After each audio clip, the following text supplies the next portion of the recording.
Next week, hundreds of thousands of aviation fans will flock to Oshkosh, Wisconsin for the world's biggest fly-in convention. It's called EAA AirVenture.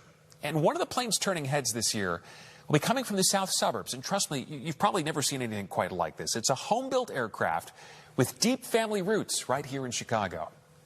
At first glance, it almost looks unfinished. Coming around, it's a repeat, checking the pulleys, the cables, things like that. I know what you're thinking. Yep, it's a real airplane, and it's called a Breezy. All right, Stefan, put those two switches up.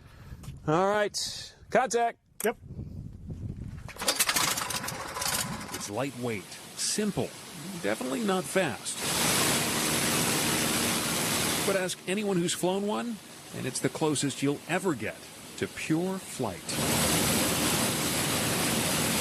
It flies beautifully. Hands off. Yeah, hands off. You're just you're flying. Just like this. Is that how you fly? You fly with your arms out like that? I think I sent you a picture with my hands out. Rob Unger recently retired as an airline pilot. His 2002 Breezy isn't just any Breezy. It's an exact replica of the very first one ever built.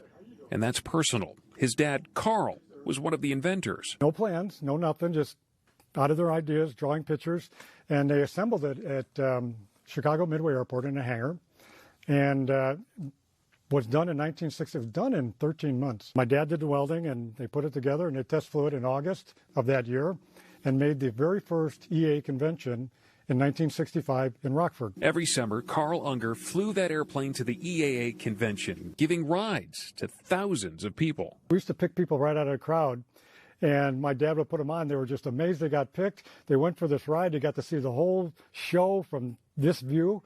And the smile on their face when they come off that airplane, priceless. In just a few days, Rob will carry on the tradition, flying this Breezy from South Suburban Monee to Oshkosh, Wisconsin for AirVenture, the world's biggest aviation gathering and fly-in, a week of air shows, exhibits, and catching up with friends. I've been to every one of them since 1968 except two.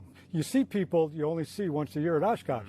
And over the years, you kind of grow up with them, and you kind of just catch up each year. It's like a family reunion sort of thing. It really is. For Rob, it'll take 4 hours and 2 fuel stops to get there. You can bring this up to neutral. Sweet. Now, I've been a licensed pilot for 20 years now, so naturally, I asked Rob if I could fly. It turns out, NBC's lawyers and I had different ideas. So, taxiing was about as far as I got. That is awesome. Still, it's easy to see why, more than 60 years later, the Breezy is still making people smile. There's something there for everybody, and I hope we can be there with, carry on my dad's giving rides and smiles and introducing general aviation.